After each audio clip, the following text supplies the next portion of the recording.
dirais que la planète entière entre un peu est entrée dans une nouvelle vague de la magie. Avec l'apparition de David Blaine et tous les autres magiciens de rue, la magie s'est modernisée. Elle est devenue plus jeune. En fait, les magiciens délaissent tranquillement l'image de la cape, du chapeau.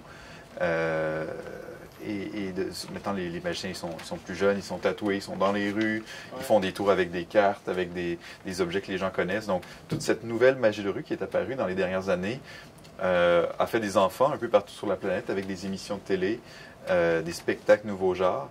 Et je pense que la France, en général, est assez conservatrice dans ses habitudes, au sens où nous, on dit souvent, nous au Canada, lorsqu'on parle des artistes qui ont réussi à percer en France, ils disent tous que ça a été très difficile de percer. Mais une fois qu'ils ont réussi, et là je ne parle pas que les magiciens, vraiment, et une fois qu'ils ont réussi, les Français sont très fidèles ensuite.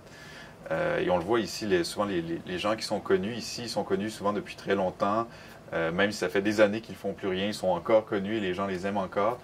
Et donc, tout ça pour dire que en France, c'est très difficile pour un magicien d'entrer à la télé et d'offrir cette nouvelle magie-là, parce que les gens sont conservateurs. Moi, je le vois en promotion, lorsqu'on essaie d'entrer sur des plateaux télé pour faire ma promotion, les gens s'attendent à ce qu'on scie une femme en deux, à ce qu'on arrive avec la grande illusion. Lorsque je leur dis, ben moi j'aurai un tour avec 2 élastiques, ils sont pas intéressés. Et donc, les magiciens québécois, au Québec, au Canada, on a beaucoup d'émissions de magie de rue, où il y a des magiciens justement dans les rues avec des objets minimalistes qui ont emboîté cette nouvelle forme de magie-là.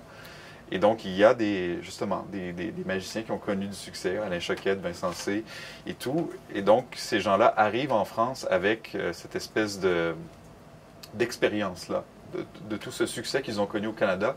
Et donc, c'est peut-être plus facile, une fois, généralement, lorsqu'on a du succès, on a un peu plus de budget aussi pour essayer d'avoir une organisation au niveau des communications.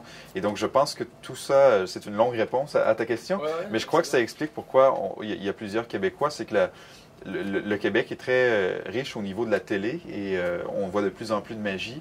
Et donc, au Québec, on est 7 millions, donc c'est certain que dès qu'on a un succès là-bas, on essaie d'exporter ça ici, puisque vous êtes beaucoup plus nombreux, donc c'est un marché qui est plus grand. Donc je crois que c'est un peu ça qui se passe finalement.